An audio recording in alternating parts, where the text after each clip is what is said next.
Welcome to the Insync Insurance podcast. I'm your host, Dawn Cross, and today we'll be discussing the difference between CPD and qualification courses in beauty and aesthetics. Here today we have guest Molly Kelly, Head of Quality Assurance at the Institute of Aesthetics. If you enjoy our podcast, make sure to leave a rating on your favourite podcast directory. So, could you tell me a bit more about yourself and your background? Okay, so I've been teaching since 2002. I went to Huddersfield Uni and initially started teaching, or I set up to do liquor licensing, customer service, that kind of thing. It was always going to be business to business teaching rather than going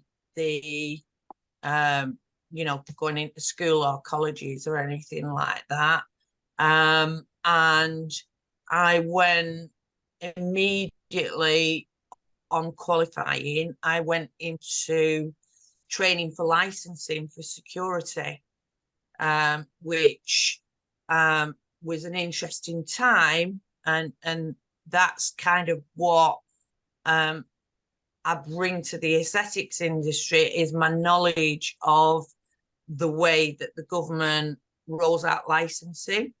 I've been involved in the security rollout. I was involved in taxi driver rollout on licensing, and I was involved in pharmacy rollout. So a lot of what I've done is teacher training, assessor training, and IQA training. So I've seen a lot of legislation being introduced, and I personally think the rollout will come fairly quickly now that the qualifications exist.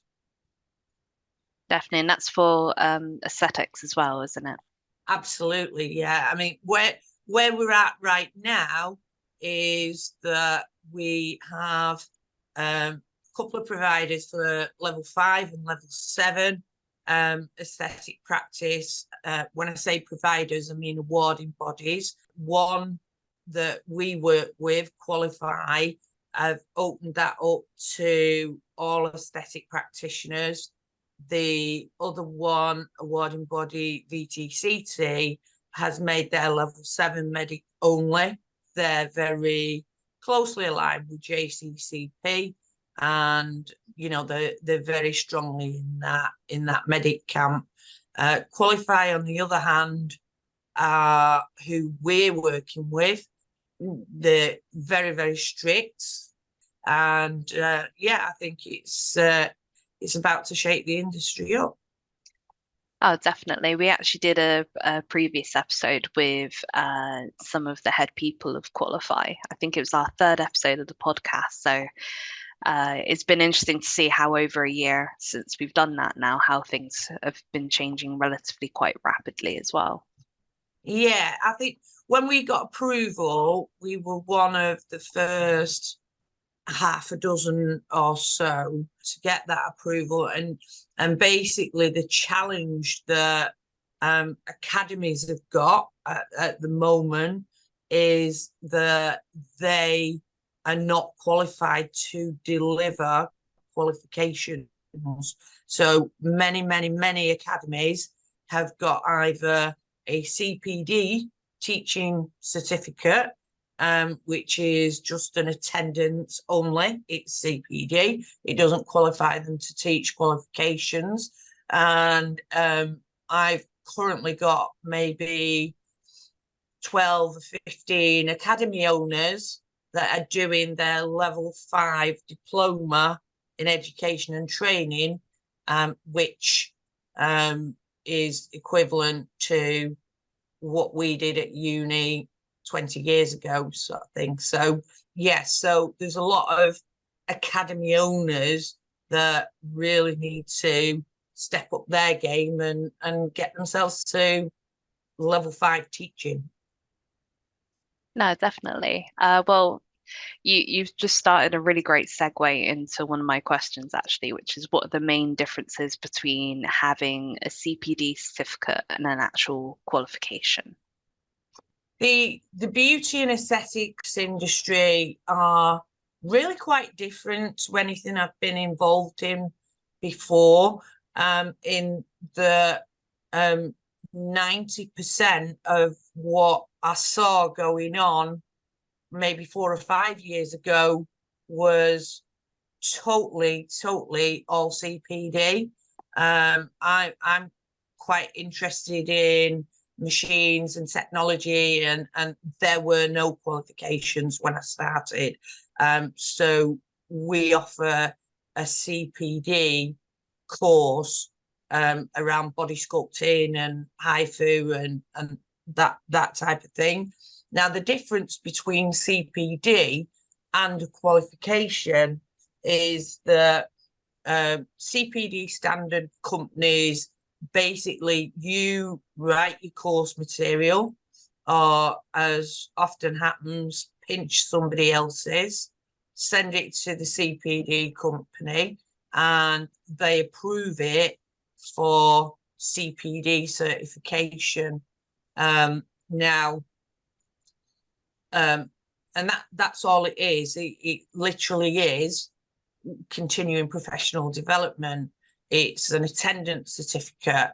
There's no real requirement for assessment, and that's been my biggest challenge working with academy owners, for them to get their head round the fact that for a qualification they've got to formally assess the student, and there's got to be an amount of assessment. So, for example, on level 4 qualifications, we do 4 case study observations.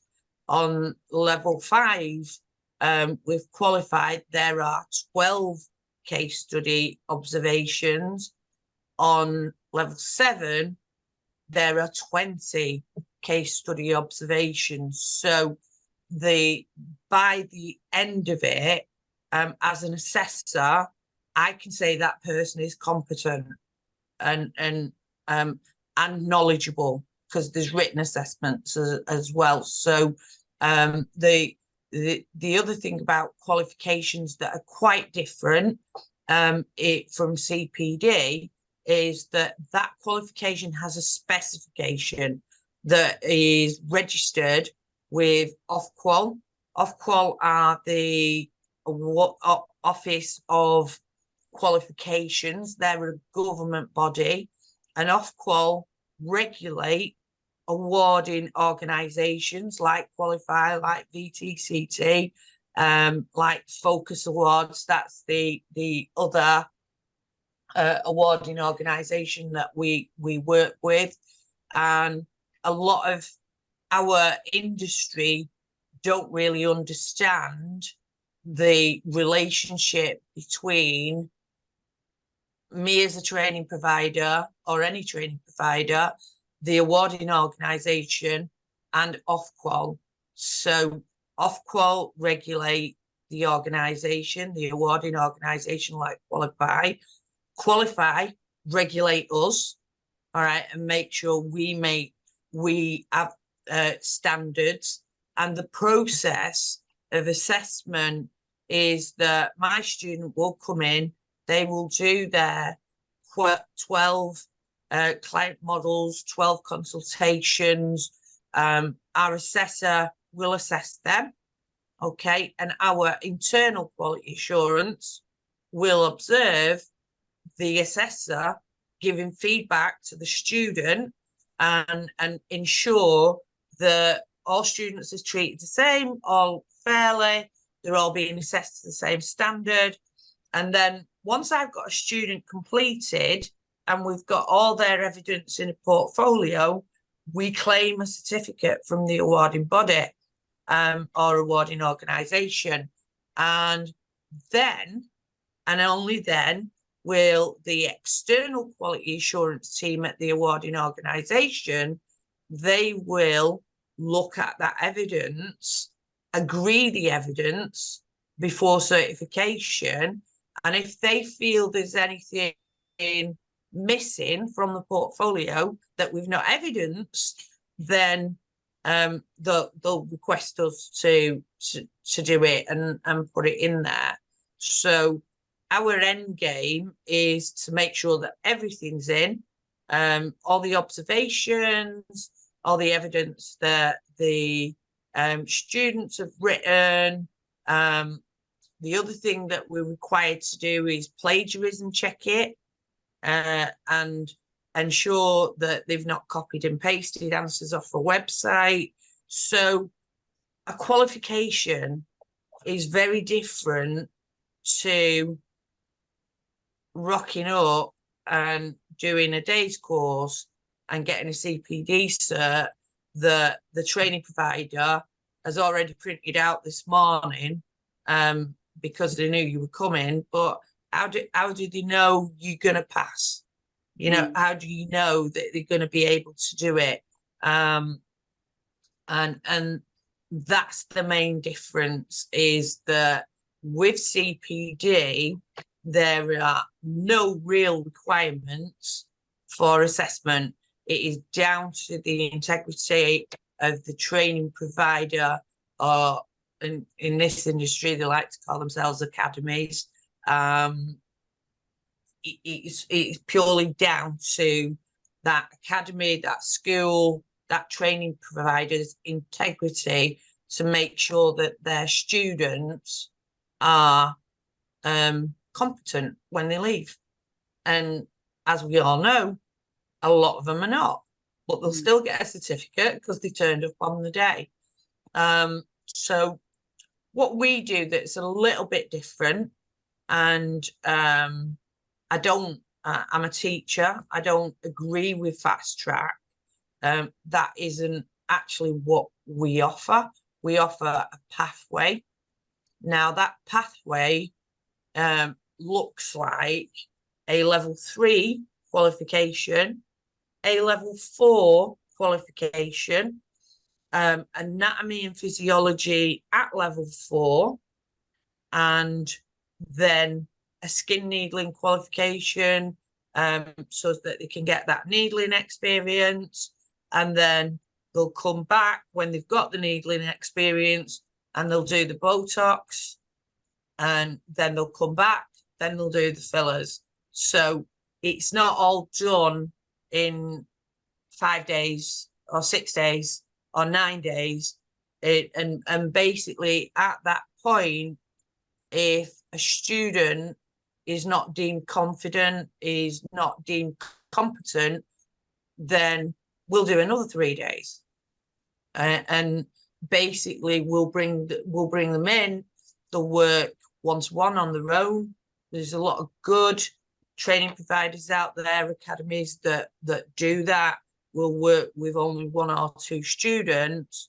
But my first experience of training filler was, there were 6 students.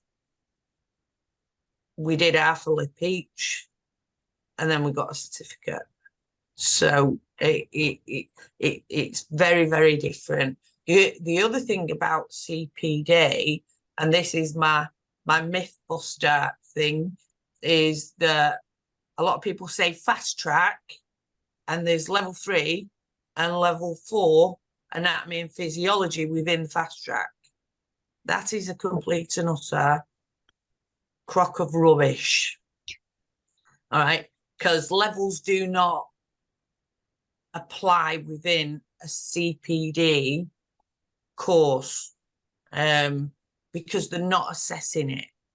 How can someone say that they are level 3, then level 4 anatomy and physiology if it's not been assessed?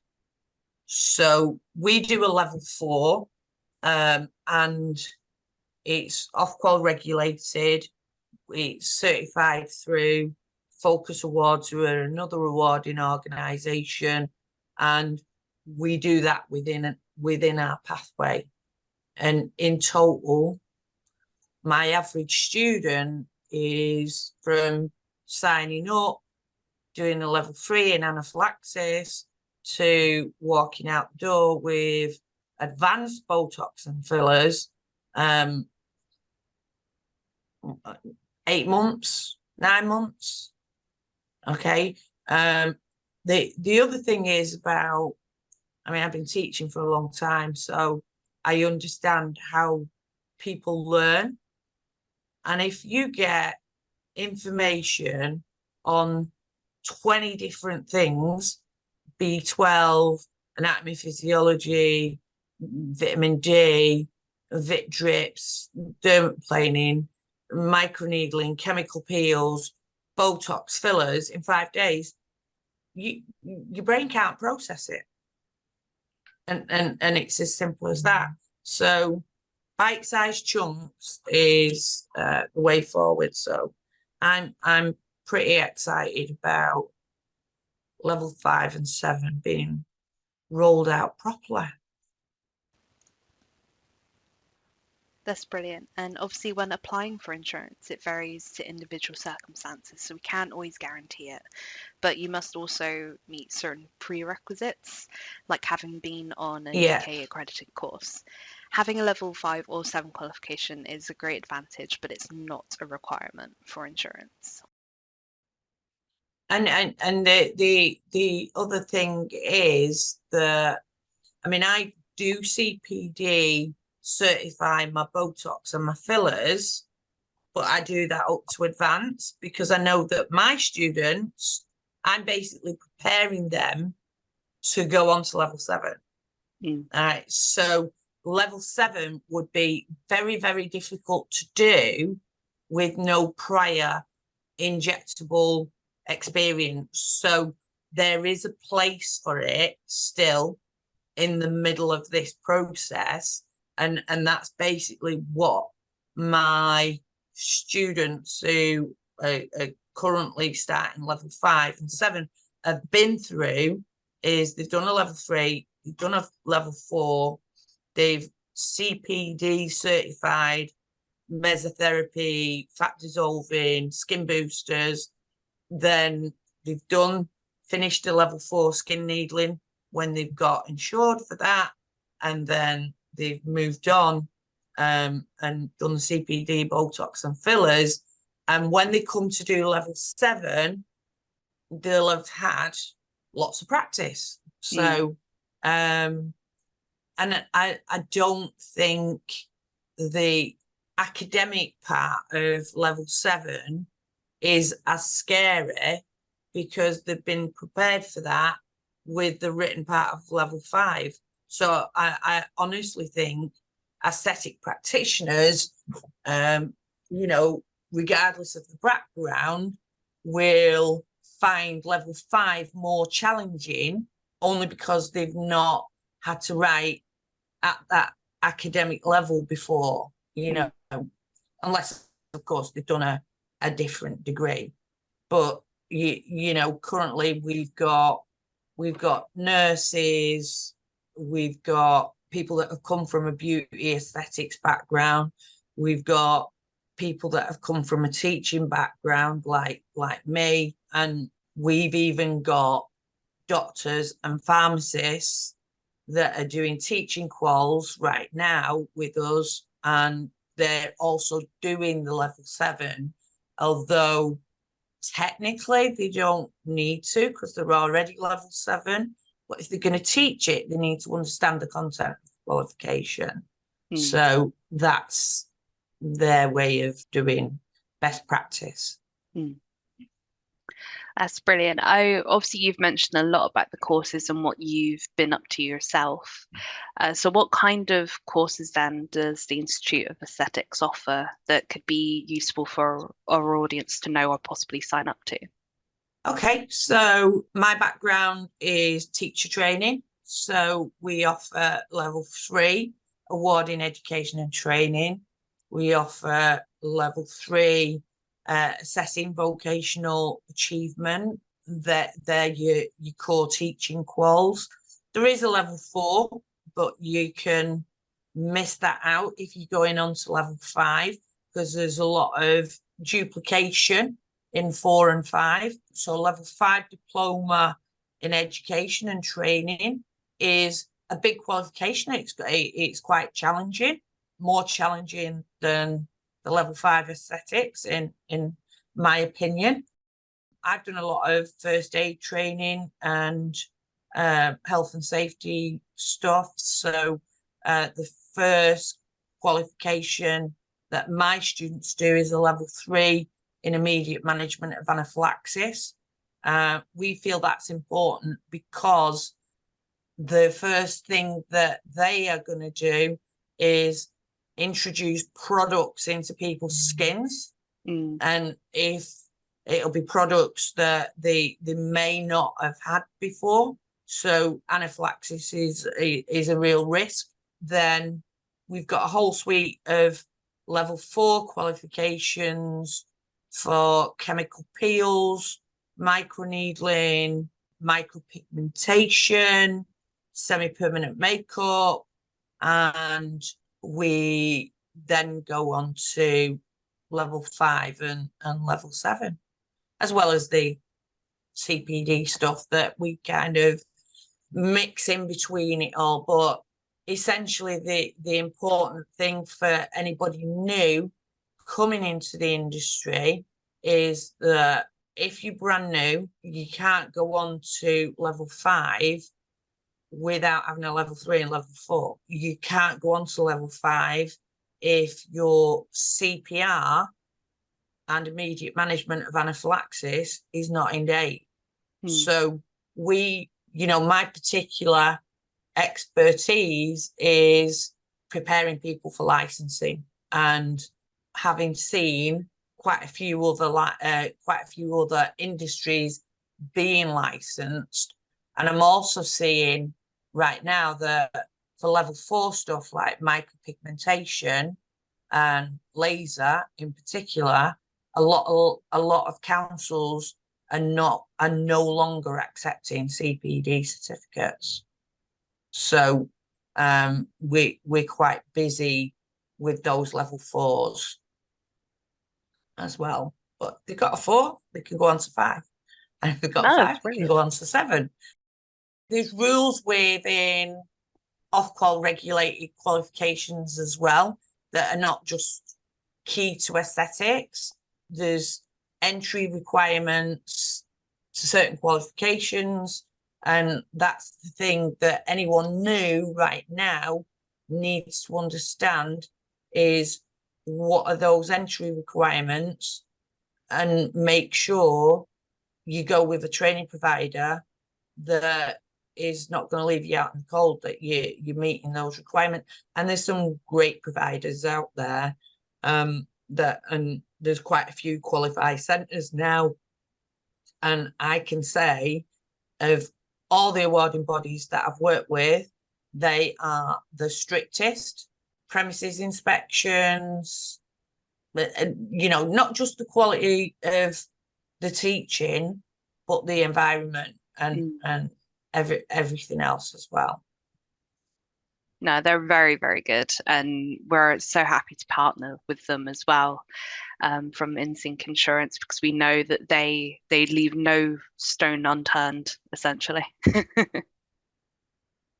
It can be challenging when as a training provider, you always want to do the absolute best, but as I say, more scrutiny than I've experienced in 20 years of teaching from Qualify.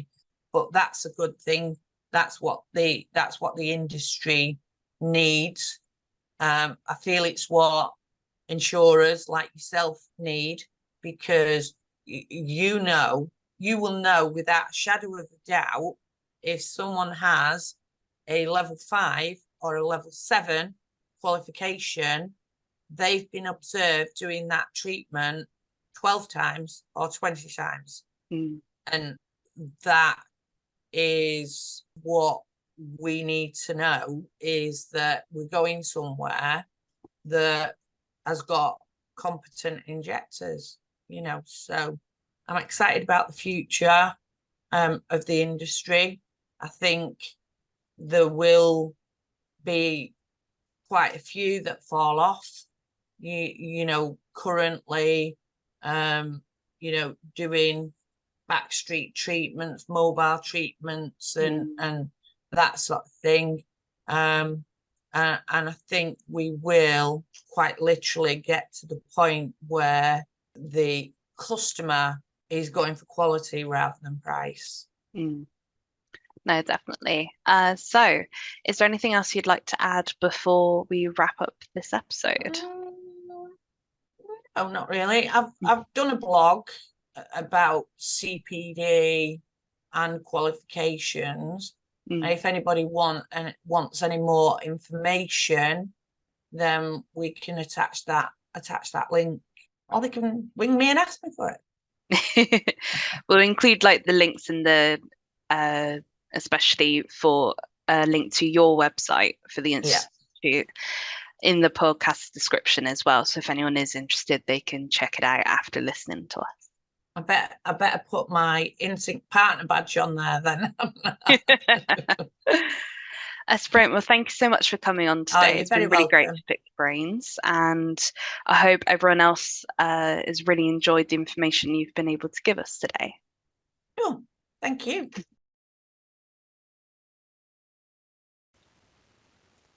Thank you to my guest today, Molly Kelly, for talking about the difference between CPD and qualification courses. The Institute of Aesthetics offer both types of courses, so to learn more, please visit www.ioauk.com. I have been your host, Dawn Cross, and tune in soon for another episode. Insync is one of the UK's fastest growing insurance providers, offering comprehensive cover for SMEs and the self-employed across the UK. Our expert team can tailor your insurance to meet your individual business needs and compare prices from our Lloyd's of London approved partners. We offer a 5-star service and have been FIFO Platinum Trusted winners 4 years in a row.